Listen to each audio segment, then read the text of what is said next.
दोस्तों, अगर फॉलोअर्स के हिसाब से देखा जाए तो इस वक्त दुनिया का सबसे बड़ा मजहब क्रिश्चियनिटी है, जिसके 2.4 बिलियन यानी कि 2.4 अरब मानने वाले हैं।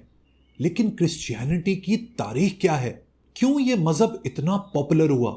जीसस क्राइस्ट यानी कि हजरत ईसा कौन थे? इस मजहब के बुनियादी अकायद क्या हैं? क्रिश्चियनिटी में कॉन्सेप्ट ऑफ गॉड क्या है? क्रिश्चियनिटी और जुडाइज्म में आखिर क्या ताल्लुक है? बाइबल क्या है और इसमें क्या अहकामात बताए गए हैं? क्रिश्चियन कॉन्सेप्ट ऑफ ट्रिनिटी क्या है? कैथोलिक्स कौन होते हैं? प्रोटेस्टेंट्स का क्या बिलीफ है? क्रिश्चियनिटी में एक चर्च की क्या इंपॉर्टेंस है? ये कुछ ऐसे अहम सवाल हैं जिनका जवाब मैं दूंगा अपनी इस वीडियो सीरीज में। तो चलें अपने नॉलेज के इस सफर का आगाज करते हैं।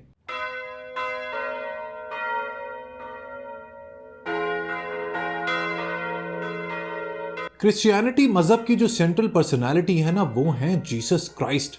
लिहाजा उनके बारे में जानना सबसे ज्यादा जरूरी है। जीसस का जन्म हुआ बेथलेहम में in the year 4 BC। Bethlehem दोस्तों जेरूसलम से तकरीबन 10 किलोमीटर के फासले पर एक शहर है।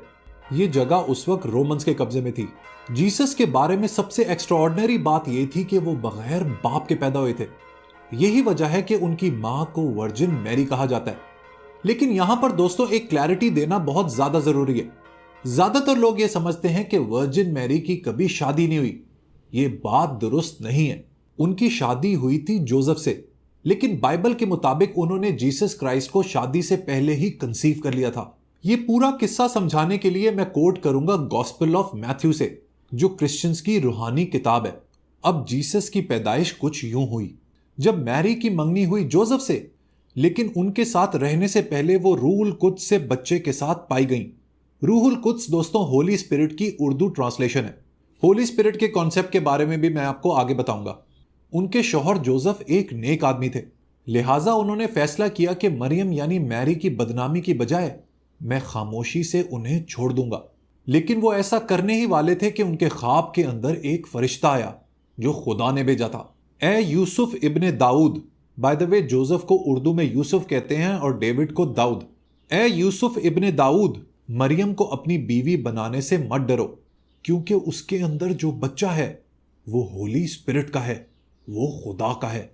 उसके यहां एक बेटे की पैदाइश होगी और तुम्हें उसका नाम रखना होगा जीसस, क्योंकि वो लोगों को उनके गुनाहों से बचाएगा। जब यूसुफ की नींद खुली तो उन्होंने वैसा ही किया जैसा कि फरिश्ते ने उन्हें करने को कहा था। उन्होंने मरियम को अपनी बीवी बना लिया और उनके साथ तब तक कोई भी अज़दवाजी ताल्लुक नहीं रखा जब तक उस बेटे की पैदाइश नहीं हुई। इसके बाद उन्होंने उसका नाम जीसस रखा। जीसस के कुछ भाइयों और बहनों का भी जिक्र है न्यू टेस्टमेंट में, जिनका नाम है जेम्स, जोसेफ, साइमन और ज्यूड। जबकि बहनों का जिक्र तो है लेकिन नाम मेंशन नहीं है। अब सवाल यह है कि जब मैरी एक वर्जिन थी तो ये बच्चे कहां से आए? इसके बारे में 3 थ्योरीज पॉपुलर हैं। पहली ये कि ये बच्चे वाकई में मैरी और जोसेफ के थे। दूसरी थ्योरी ये कहती है कि ये बच्चे वर्जिन मैरी की बहन यानी कि मैरी द वाइफ ऑफ क्लियोफस के बच्चे थे। और आखिरी थ्योरी ये कहती है कि ये जोसेफ की पिछली शादी से पैदा हुए थे। वो लोग जो परपेचुअल वर्जिनिटी ऑफ मैरी पर ईमान रखते हैं वो पहली थ्योरी को बिल्कुल रिजेक्ट कर देते हैं। परपेचुअल वर्जिनिटी का दोस्तों मतलब यह है कि वर्जिन मैरी ने कभी भी कोई अज़दवाजी ताल्लुक नहीं रखा। She never underwent a sexual intercourse. Catholic church option 2 को मानता है, यानी कि वो बच्चे वर्जिन मैरी की बहन के बच्चे थे। जो ईस्टर्न ऑर्थोडॉक्स चर्च है उसका मानना यह है कि ये बच्चे दरअसल जोसेफ की पिछली शादी से थे। क्योंकि जीसस एक यहूदी घराने में पैदा हुए, लिहाजा ज्यूइश ट्रेडिशन के मुताबिक उनकी पैदाइश के 8वें दिन उनकी सर्कमसिजन हुई, यानी कि खतने हुए। जीसस के टाइम पर एक टिपिकल ज्यू का सिर्फ एक नाम होता था, which was followed by father's name. जैसे कि मुसलमान कहते हैं खालिद बिन वलीद, यानी कि खालिद उस शख्स का नाम और वलीद उनके वालिद का नाम। लिहाजा न्यू टेस्टमेंट में जीसस के लिए जीसस ऑफ नाज़रेथ यूज किया जाता है। उसकी वजह यह है कि जीसस के कोई वालिद नहीं थे और नाज़रेथ वो जगह थी जहां पर वो पले बढ़े। क्रिश्चियनिटी के कदीम जमाने से वो उन्हें जीसस क्राइस्ट ही कहते हैं, क्योंकि क्रिश्चियनिटी का जो लफ्ज है वो निकला है एक ग्रीक वर्ड क्रिस्टोस से, जो कि एक हेब्रू वर्ड मेशियाह की ट्रांसलेशन है, जिसको अंग्रेजी जबान में मसाया और उर्दू में मसीहा कहते हैं। जीसस की फैमिली हिस्ट्री के बारे में गॉस्पेल्स ऑफ मैथ्यू और लूक में दो अलग अलग कहानियां हैं। मैथ्यू जीसस का शजरा जोड़ती है अब्राहम से थ्रू डेविड, यानी कि हजरत दाऊद के जरिए हजरत इब्राहिम से, जबकि ल्यूक उनकी फैमिली को जोड़ती है खुदा से थ्रू एडम, यानी कि हजरत आदम से। यानी कि लूक के मुताबिक जीसस क्राइस्ट का हजरत आदम के जरिए डायरेक्ट ताल्लुक खुदा से है। जब जीसस 30 साल के हुए तो उन्होंने एक मिनिस्ट्री का आगाज किया जिसमें वो लोगों को सही और गलत के बारे में बताया करते थे। गॉस्पेल्स में लिखा है कि जीसस अपनी कहानियों के जरिए, अपनी रेडिकल टीचिंग्स के जरिए और अपने मौजज़ात के जरिए हजारों लोगों को अट्रैक्ट किया करते थे।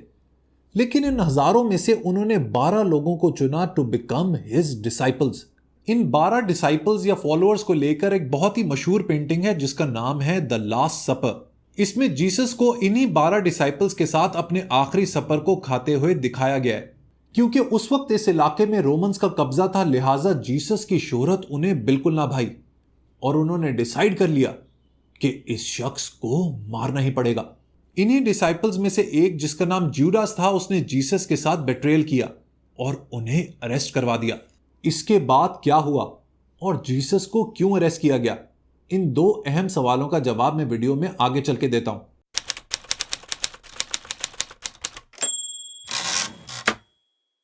दोस्तों, जीसस आखिर जेरूसलम के लिए क्यों इतने इंपॉर्टेंट थे? इस अहम सवाल का जवाब जानने के लिए हमें उनकी पैदाइश से कुछ साल पहले जाना पड़ेगा।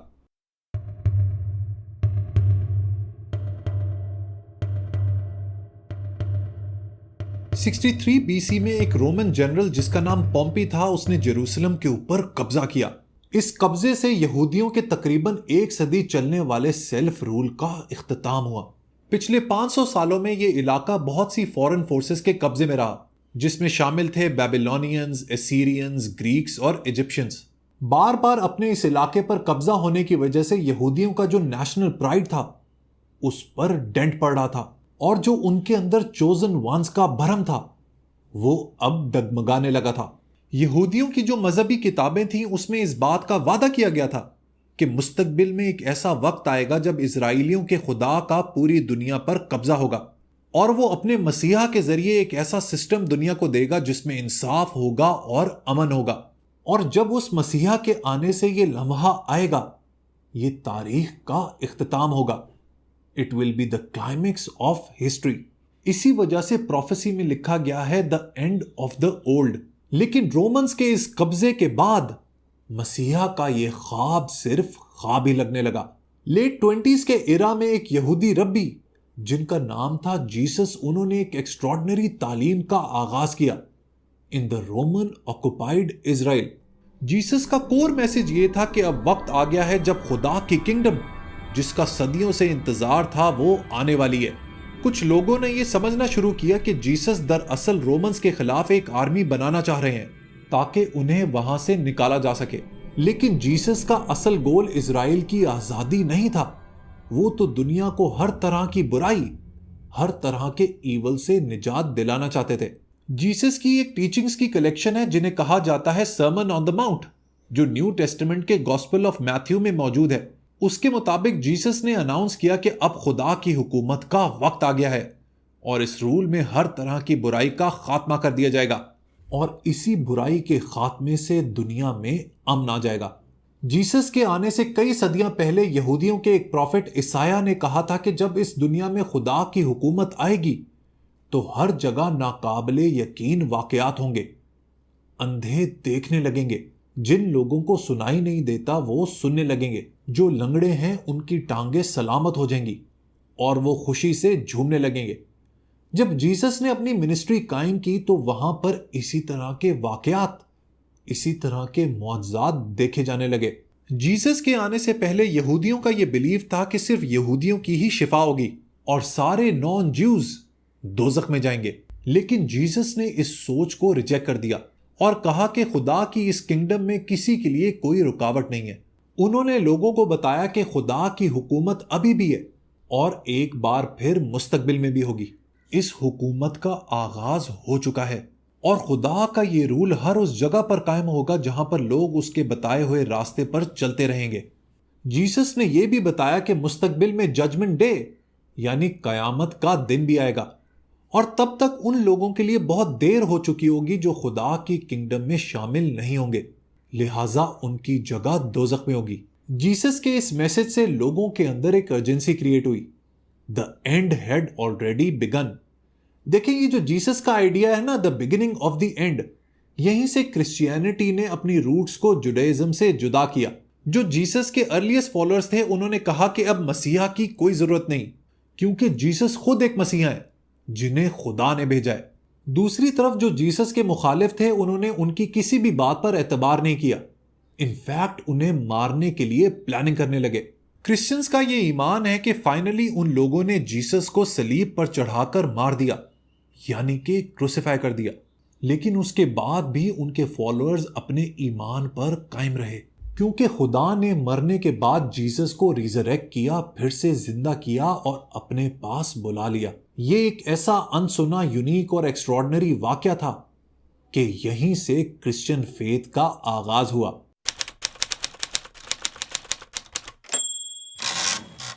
तारीख में बहुत से किंग्स और एम्परर्स ऐसे थे जो कहते थे कि उन्हें खुदा ने खुद अडॉप्ट किया है। बहुत से किंग्स की डेथ पर उन्हें डिवाइन स्टेटस दे दिया जाता था, जैसे कि जूलियस सीजर। इस प्रोसेस को अपोथियोसिस कहा जाता है। क्रिश्चियन गॉस्पेल्स को पढ़ें तो उनमें बहुत सी जगह जीसस ने खुदा को अपना फादर कहा है। You are the Christ, the son of the living God, Matthew 16:15। इस टर्म फादर की बहुत सी इंटरप्रिटेशंस हो सकती हैं, लेकिन क्रिश्चियन फेथ के मुताबिक जीसस के पास जो मुआजिज़ात थे, उनकी जिन हालात में पैदाइश हुई वो एक्स्ट्रॉर्डिनरी था। उन्हें मरने के बाद जिस तरह जिंदा किया गया, इस बात से साबित होता है कि खुदा के यहां उनका एक यूनिक स्टेटस है और वो ही खुदा के बेटे हैं। क्रिश्चियंस का इस बात पर भरपूर ईमान है कि जीसस खुदा के बेटे होने की वजह से खुदा के जो डिवाइन नेचर है उसको शेयर करते हैं। लिहाजा जीसस उस ट्रिनिटी का हिस्सा हैं जिसमें खुदा है, जीसस खुद हैं और होली स्पिरिट है। दोस्तों, ये जो ट्रिनिटी का कॉन्सेप्ट है ना, ये क्रिश्चियन फेथ का सेंटर ऑफ ग्रेविटी है, लिहाजा इसको समझना बहुत ज्यादा जरूरी है।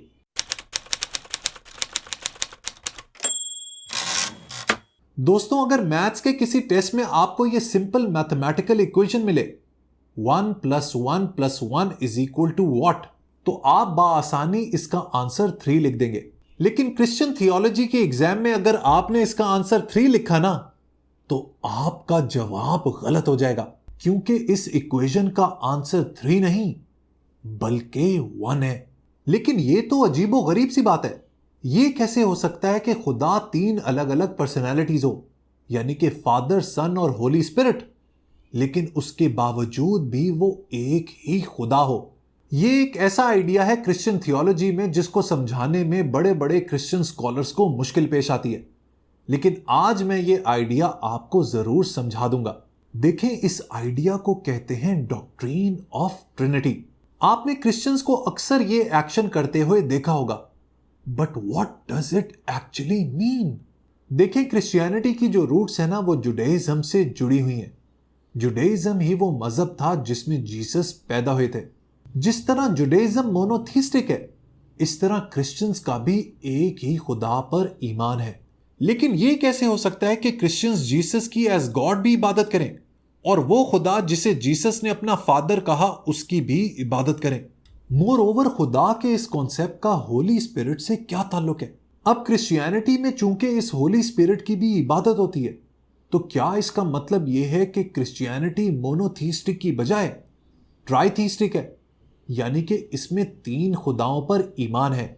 ऐसा बिल्कुल नहीं है। डॉक्ट्रीन ऑफ ट्रिनिटी इसी तरह के कॉम्प्लेक्स सवालों का जवाब देने की कोशिश करती है और यह बात साबित करती है कि क्रिश्चियंस इन 3 हस्तियों में बसने वाले एक ही खुदा की इबादत करते हैं। जिस तरह मैंने आपको बताया कि गॉस्पेल्स में लिखा है कि जीसस खुदा को अपना फादर कहा करते थे, इसके अलावा वो अपने से एक और रिलेशनशिप का जिक्र किया करते थे और वो ताल्लुक था जीसस का होली स्पिरिट के साथ। होली स्पिरिट के बारे में उनका कुछ ये कहना था, the Holi spirit whom the Father will send in my name will teach you all things and will remind you of everything I have said to you. John 14:26। ये जो डॉक्ट्रिन ऑफ ट्रिनिटी है, इसका आगाज कुछ और वजूहात की वजह से भी हुआ। उस जमाने का जो क्रिश्चियन वर्ल्ड था ना, उसमें कुछ ऐसे आइडियाज थे जिन्हें हेरेटिकल कहा गया था। यानी कि लोग कहते थे कि ये बिद्दती आइडियाज हैं, ये मजहब के खिलाफ हैं। ऐसा ही एक आइडिया था जिसे एरियनिज्म कहा जाता था, और इस आइडिया के पीछे एक इजिप्शियन क्रिश्चियन लीडर थे जिनका नाम था एरियस। एरियस का मोनोथीज्म पर, यानी कि एक खुदा की इबादत पर इतना कट्टर, इतना पक्का, इतना पुख्ता यकीन था कि उन्होंने ना सिर्फ जीसस को बल्कि होली स्पिरिट को भी खुदा मानने से इनकार कर दिया। एरियस के मुताबिक सिर्फ फादर ही असली खुदा था। इस दावे के पीछे एरियस का जो आर्गुमेंट था ना, वो बहुत ही फिलोसॉफिकल और इंटरेस्टिंग है। उसका कहना यह था कि खुदा की बहुत सी क्वालिटीज में से एक क्वालिटी ये है कि वो अनक्रिएटेड है, यानी कि उसे किसी ने तख्लीक नहीं किया। लिहाजा जब हम कहते हैं ना कि जीसस खुदा के बेटे हैं, तो इस डेफिनेशन के हिसाब से उन्हें पैदा होना पड़ा, और चूंकि खुदा कभी भी पैदा नहीं हो सकता, लिहाजा Jesus can never be God. Arius के मुताबिक ये लॉजिक प्रूव करती है कि father is the only God. Jesus को डिस्क्राइब करने के लिए उन्होंने एक टर्म का इस्तेमाल किया जो कि है होमोएओसियोस, जो कि एक ग्रीक टर्म है जिसका मतलब है ऑफ सिमिलर सब्सटेंस, यानी कि जीसस खुदा के सब्सटेंस से ही बने हैं लेकिन खुदा नहीं है। एरियस ने मोनोथीज्म के कॉन्सेप्ट को तो बचा लिया, लेकिन उसके लिए उन्हें जीसस और होली स्पिरिट की कुर्बानी देनी पड़ी। ये सोच क्रिश्चियन फेथ के लिए डिजास्टर्स थी। उसकी वजह यह थी कि क्रिश्चियंस का असल दावा ही यह था कि जीसस की जिंदगी, मौत और फिर जिंदा किए जाने के जरिए ही तो खुदा ने जीसस को बचाया। अगर जीसस खुदा के बेटे नहीं है तो यह आर्गुमेंट ही खत्म हो जाता है कि जीसस के जरिए खुदा ने लोगों के गुनाह माफ कर दिए और अपनी किंगडम का हिस्सा बना दिया। 325 सी में होने वाली काउंसिल ऑफ नाइसिया ने एरियनिज्म के इस आइडिया को भरपूर तरीके से रिजेक्ट किया और कंडेम किया। होमोएओसियस की बजाय जीसस को होमोसियस डिक्लेयर किया गया, जिसका मतलब है ऑफ सेम सब्सटेंस। इस एक चेंज ने सारी कहानी पलट दी। लोगों ने इस बात पर ईमान रखना शुरू कर दिया कि जीसस ही खुदा हैं, उनकी कोई बिगिनिंग नहीं है, वो हमेशा से मौजूद हैं। खुदा हमेशा से फादर था, सन था और होली स्पिरिट था। एक और आइडिया जिसने डॉक्ट्रिन ऑफ ट्रिनिटी को चैलेंज किया था वो दिया था 3rd सेंचुरी सीई में मौजूद एक रोमन प्रीस्ट ने, जिसका नाम था सेबिलियस। सेबिलियस का इस बात पर ईमान था कि सन और होली स्पिरिट खुदा ही हैं।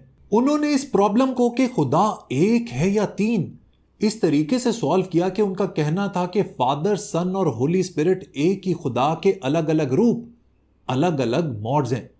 इस आइडिया को मॉडलिज्म कहा जाता है। इस बात को समझाने के लिए उन्होंने कहा कि फादर, सन और होली स्पिरिट किसी भी प्ले में एक एक्टर के पास 3 मास्क की तरह हैं। एक्टर एक ही है लेकिन वो 3 अलग अलग रोल्स प्ले कर सकता है, ये 3 मास्क पहनकर। कभी क्रिश्चियंस खुदा को एज फादर देखते हैं, कभी एज सन और कभी एज होली स्पिरिट। बाद में आने वाले क्रिश्चियन थियोलॉजियंस ने मास और मोड्स के बारे में बात करने की बजाय इन्हें रिप्लेस किया 2 ग्रीक टर्म से। एक थी हाइपोस्टेसिस, जिसका मतलब है पर्सन्स, और दूसरी टर्म थी ओसिया, यानी कि एसेंस या फिर सब्सटेंस। इसका मतलब है कि खुदा 3 लोग हैं लेकिन सब्सटेंस उनका एक ही है। हाइपोस्टेसिस के इस कॉन्सेप्ट की वजह से क्रिश्चियंस ने सिबिलियंस और मॉडलिज्म के इस प्रॉब्लम को अवॉइड कर लिया। लिहाजा दोस्तों, ट्रिनिटी का मतलब यह हुआ कि फादर, सन और होली स्पिरिट अलग अलग शख्सियात तो हैं, लेकिन ये तीनों मिलकर एक ही खुदा का एसेंस है। लिहाजा क्रिश्चियंस एक ही खुदा पर ईमान रखते हैं और ये एक ही खुदा इन तीनों हस्तियों में बसता है। लेकिन सवाल यह है कि क्रिश्चियंस के लिए ये ट्रिनिटी का कॉन्सेप्ट इतना इंपॉर्टेंट क्यों है? यह भी तो हो सकता था कि क्रिश्चियंस 3 अलग अलग खुदाओं पर ईमान रखते। देखिए, इसका सिंपल आंसर यह है कि अगर ट्रिनिटी 3 अलग अलग खुदाओं की बात करती तो क्रिश्चियंस के लिए यह बात जानना मुश्किल हो जाता कि जीसस क्राइस्ट की स्टोरी में जो खुदा है वो वही खुदा है जिसके बारे में वो समझते हैं कि उसने दुनिया को बनाया है। ट्रिनिटी का जो आइडिया है वो खुदा का इस दुनिया के साथ जो रिलेशनशिप है, इस आइडिया को सेफगार्ड कर लेता है, प्रोटेक्ट कर लेता है, बचा लेता है। अब दोस्तों, ट्रिनिटी का कॉन्सेप्ट तो मैंने आपको समझा दिया। क्रिश्चियनिटी में एक और बहुत बड़ा इंस्टीट्यूशन है जिसकी बहुत ज्यादा इंपॉर्टेंस है, और वो है चर्च। सवाल ये है कि क्या कोई शख्स चर्च का मेंबर बने बगैर क्रिश्चियन रह सकता है? चर्च की क्रिश्चियनिटी में हिस्टोरिकली क्या इंपॉर्टेंस रही है? ये बहुत इंपॉर्टेंट सवाल हैं जिनका जवाब मैं आपको अगली वीडियो में दूंगा। इसके अलावा क्रिश्चियनिटी में एक इनकलाबी मूवमेंट यानी कि प्रोटेस्टेंट रिफॉर्मेशन के बारे में भी बात करेंगे। Over the years Christian church और साइंस का आपस में क्या तालमेल रहा है, इसके बारे में भी डिटेल में डिस्कशन करेंगे, so that you completely get to know about Christianity as a religion and its history. I hope आपको मेरी ये वीडियो सीरीज पसंद आ रही होगी। वीडियो पसंद आई हो तो लाइक बटन जरूर प्रेस कीजिएगा एंड मेक श्योर कि आप अपनी फैमिली मेंबर्स के साथ और अपने दोस्तों यारों के साथ बुक बडी के इस चैनल को जरूर शेयर करें और सब्सक्राइब करें। Until next time, goodbye.